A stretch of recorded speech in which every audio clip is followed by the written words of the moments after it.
प्रेमळ सासू.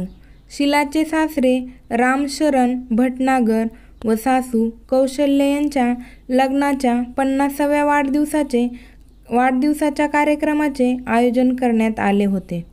सासूबाई व सासरेबुवांची सर्व मित्रमंडळी व त्यांचे भाऊ बहीण देखील कार्यक्रमास उपस्थित होते. जेवणाची व संपूर्ण सजावटीची जबाबदारी शीलाने स्वीकारली होती. स्वयंपाक खूपच चविष्ट झाला असल्याने आलेल्या पाहुण्यांकडून शीलाचे कौतुक होत होते. व्यासपीठावर विराजमान झालेल्या शीलाच्या सासू सासऱ्यांचा आनंद तर गगनात मावत नव्हता. त्यांनी 50 वर्षे सुख समृद्धी व आनंदात घालवली होती. मित्रपरिवारामध्ये ते यशस्वी जोडपे म्हणून ओळखले जायचे. त्यांना मुलामुलींनी व भावाबहिणींनी भेटवस्तू दिल्या. त्यात सर्वात आकर्षक भेटवस्तू शीलाच्या पतीने आणली होती. ती होती काचेचा ताजमहाल. शीलाच्या सासू सासऱ्यांनी ती भेटवस्तू स्वीकारून आपल्या मुलाला व सुनेला आशीर्वाद दिले. नंतर शीलाला तो ताजमहाल लहान मुलांच्या हाती लागणार नाही अशा जागी ठेवायला सांगितला.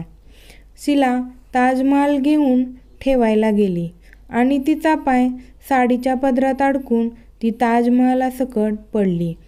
जोरदार आवाज झाला आणि ताजमहालाचे तुकडे तुकडे झाले.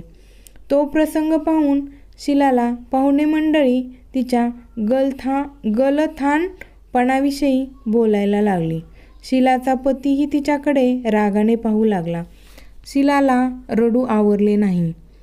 शीलाला पाहून तिची सासू कौशल्य मात्र तिच्याकडे धावतच गेली. तिने तिची समजूत घालत सांगितले की ताजमहालच फुटला ना, काळजी करू नको, तो पुन्हा आणता येईल.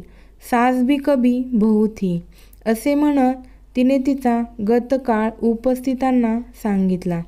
त्या म्हणाल्या, मी सून असताना जे भोगले ते माझ्या सुनेसोबत होऊ देणार नाही.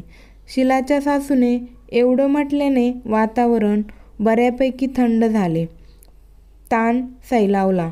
शीलाची सासू पाहुण्यांसमोर शीलाचे गुण गात होती. शीला देखील तिच्या कामात व्यस्त झाली. मनात विचार करू लागली, अशी सासू सगळ्यांना मिळाली तर.